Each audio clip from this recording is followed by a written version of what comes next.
Hello everyone.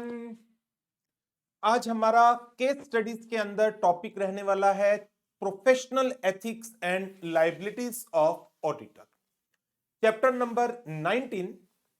और I think so इसमें सिर्फ एक ही केस स्टडी है जो हमें कवर अप करनी है। जी हाँ, चैप्टर नंबर 19 के ऊपर एक केस स्टडी है जो अक्टूबर 24 के मॉक टेस्ट पेपर में आईसीएआई ने डाली है। चलिए स्टार्ट करते हैं केस स्टडीज को।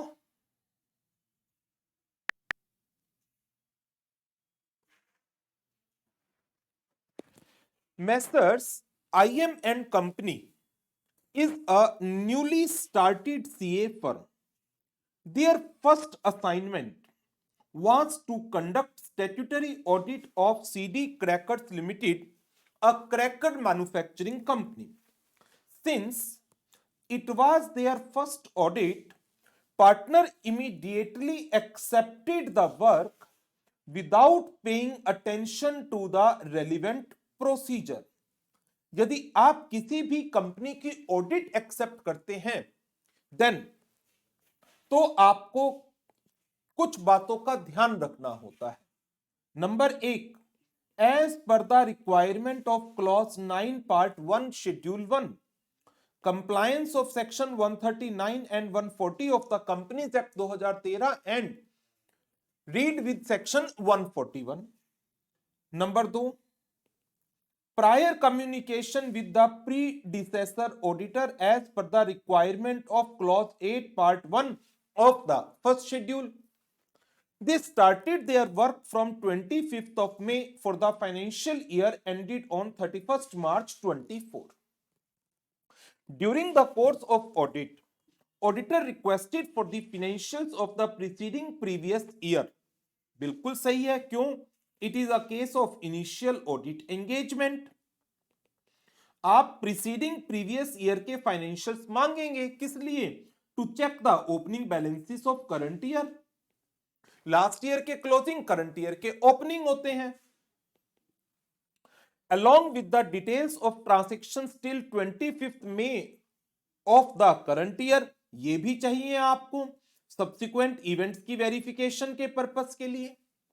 Management argue that both the detail are out of the scope of the audit. Management का आर्ग्यूमेंट पूरी तरह से गलत है and hence told that they can not provide the detail.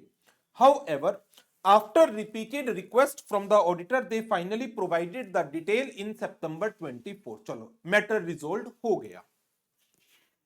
It was suspected that senior accountant could have indulged in a fraud amounting to 117 lakh. However, on further investigation, it was found that there was a gross mistake on the part of the accountant who wrongly debited and credited certain accounts by mistake amounted to rupees 18 lakh. The company provided proper and correct evidence for the balance amount. 18 lakh की एक gross mistake थी. Hence, the auditor strongly convinced that no fraud had taken place. Suspected है कि senior accountant 117 lakh के fraud में indulged हो सकता है। 18 लाख रुपीस की एक ग्रॉस मिस्टेक मिली है, बच गया 99 lakh rupees. Auditor is of the opinion कि कोई फ्रॉड नहीं हुआ क्योंकि कंपनी ने प्रॉपर एंड करेक्ट एविडेंस दे दिए बैलेंस अमाउंट के। बैलेंस अमाउंट 99 लाख का। Due to the absence of the audit committee, auditor suggested to the director to replace the existing accountant as he was poor in basic accounting skill. Initially, the company thought of handing over the tax audit work to the previous auditor.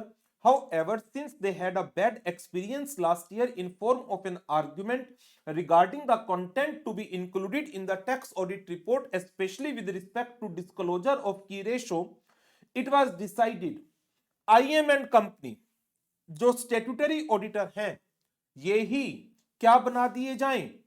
Tax auditor. इसमें कोई issue नहीं है। Statutory auditor can act as the tax auditor. After the conclusion of the audit, Mr. I, one of the partner of the firm, was confused whether the firm could be held guilty of professional misconduct for a plausible violation of any of the provisions of the Chartered Accountant Act. He contacted another partner to get clarified about his doubt. Hire Private Limited, a recruitment agency, contacted Mr. I regarding a vacancy in one of the leading manufacturing company. Eventually, I resigned from the partner of IM and Company and joined the company. Agency raised an invoice for the services rendered by them amounted to 0.2% of the CTC offered. क्या एक member in service अपने remuneration का कोई part share कर सकता है with another? नहीं. Mr. I agreed to pay the amount.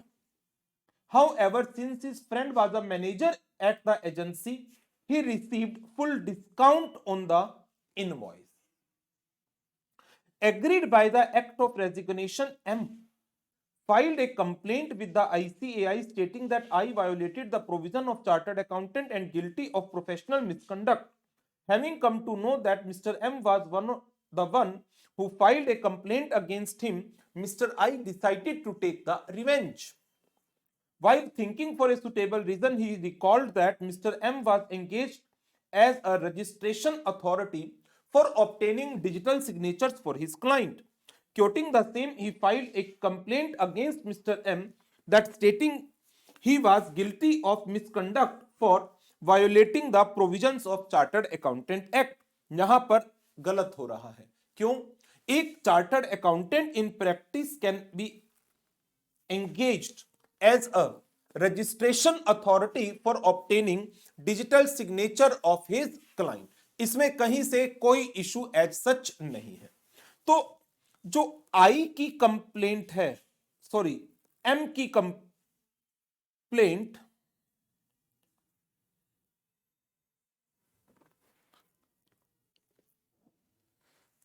आई के अगेंस्ट और आई की कंप्लेंट एम के अगेंस्ट, जो आई ने कंप्लेंट की है एम के अगेंस्ट वो कहीं से वैलिड नहीं है. आई की कंप्लेंट एम के अगेंस्ट कहीं से वैलिड नहीं है because M can act as a registration authority for obtaining digital signatures on behalf of the client.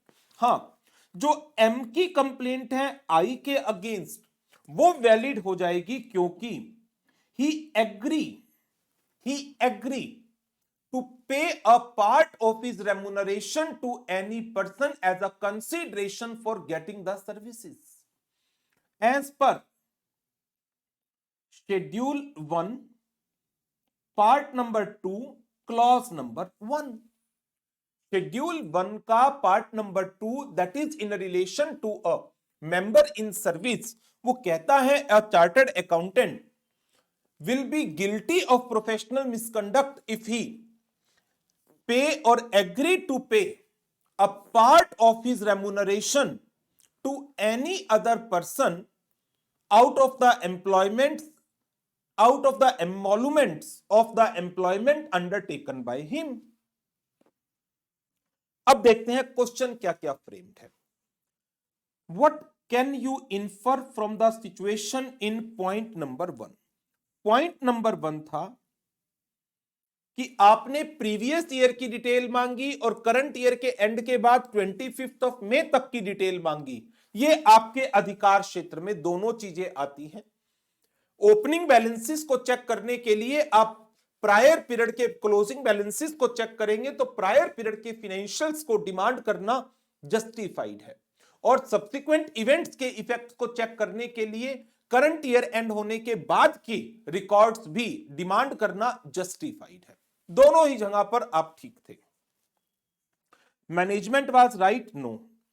Auditor have the right to ask only the details of preceding previous year and not the details of transaction till 15th of May 25th sorry यहां पर 25th May of the current year. ये गलत है. आपका अधिकार यहां पर भी आता है. Both the auditor and the management have the right to ask both the detail and the right to not provide both the detail. Not no. ये अधिकार नहीं है आपका कि आप ना दें। Auditor have the right to ask both the detail. Management contention that it is out of the scope of audit is wrong. बिल्कुल सही जवाब, D is the correct answer. क्या आईएम एंड कंपनी गिल्टी है professional misconduct के for violating the provisions of chartered accountant act? जी हां, clause 8 और clause 9 अभी पढ़ा कि आपकी ड्यूटी है to ensure compliance of section 139 and 140 prior to accepting the audit of the company, and before acceptance you need to communicate with the predecessor auditor.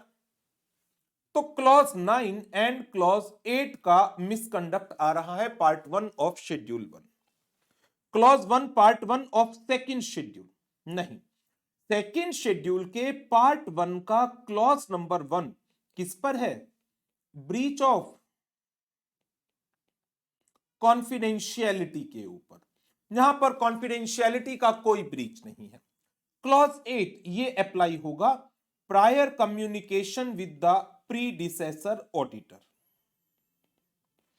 Clause 2 part 2 of second schedule apply नहीं होगा। Certification without examination, certification without examination. तो यहां पर क्या apply हो रहा है? और कहते हैं कोई मिसकंडक्ट ही नहीं है, गलत। क्लॉज 8, क्लॉज 9 भी होता तो दोनों आंसर बनते, 8 और 9, उसके लिए वो आपको कोई कंबाइंड ऑप्शन देता। हमें जो ऑप्शन दी हुई है उसमें से बेस्ट सेलेक्ट करनी होती है। क्या मिस्टर आई गिल्टी है प्रोफेशनल मिसकंडक्ट के? जी हां, आपने एग्री किया कि आप अपने सीटीसी का 0.2% एक एचआर एजेंसीज को देंगे। दैट इज रॉन्ग, नहीं दे सकते आप। फर्स्ट शेड्यूल के पार्ट 1 का क्लॉज 1 वो तो मेंबर्स इन प्रैक्टिस के लिए होता है। सेकंड शेड्यूल के पार्ट 2 का क्लॉज नंबर 2 ये भी नहीं आएगा। No mister M is not guilty, गलत, वो गिल्टी है। Clause 1 part 2 of first schedule, yes, this is the correct answer. Next, क्या मिस्टर एम गिल्टी है प्रोफेशनल मिसकंडक्ट के? यदि हां तो किस क्लॉज में गिल्टी है? एम गिल्टी है ही नहीं। क्यों? As per the decisions of the ethical standard board, a practising member can act as a registration authority for obtaining the digital signatures on behalf of the client। तो इसका answer A आएगा। तो ये एक ही case study है जो इस chapter पर प्रोफेशनल एथिक्स के ऊपर बनाई गई है। तो ये केस स्टडी भी हमारी कंप्लीट हो जाती है। अक्टूबर 24 के मॉक टेस्ट पेपर की केस स्टडी थी। यदि कोई और लेटर ऑन इसके बाद कोई केस स्टडी आती है तो वो मैं अलग से आपको रिकॉर्ड करके अवेलेबल करा दूंगा। बट राइट नाउ जिस डेट पर मैं ये सेशन रिकॉर्ड कर रहा हूं, जो स्टडी मटेरियल आईसीएआई का अवेलेबल है, चाहे वो आरटीपीज है, एमटीपीज है, स्टडी मटेरियल है या board of studies knowledge portal के ऊपर केस स्टडीज है। अभी भी इस क्लास को, इस सेशन को रिकॉर्ड करने से पहले मैंने चेक किया है कि board of studies knowledge portal पर तो उन्होंने कोई नई केस स्टडी नहीं डाल दी, तो उसमें भी कोई केस स्टडी एज सच नहीं डाली गई। टोटल 32 केस स्टडीज हैं जो board of studies knowledge portal पर है और वो सारी की सारी इसमें इंक्लूडेड है। So this is all for this session. तो नेक्स्ट सेशन में मुलाकात करेंगे किसी दूसरे चैप्टर की केस स्टडीज के लिए। इस सेशन के लिए इतना ही। Thank you very much, good bye.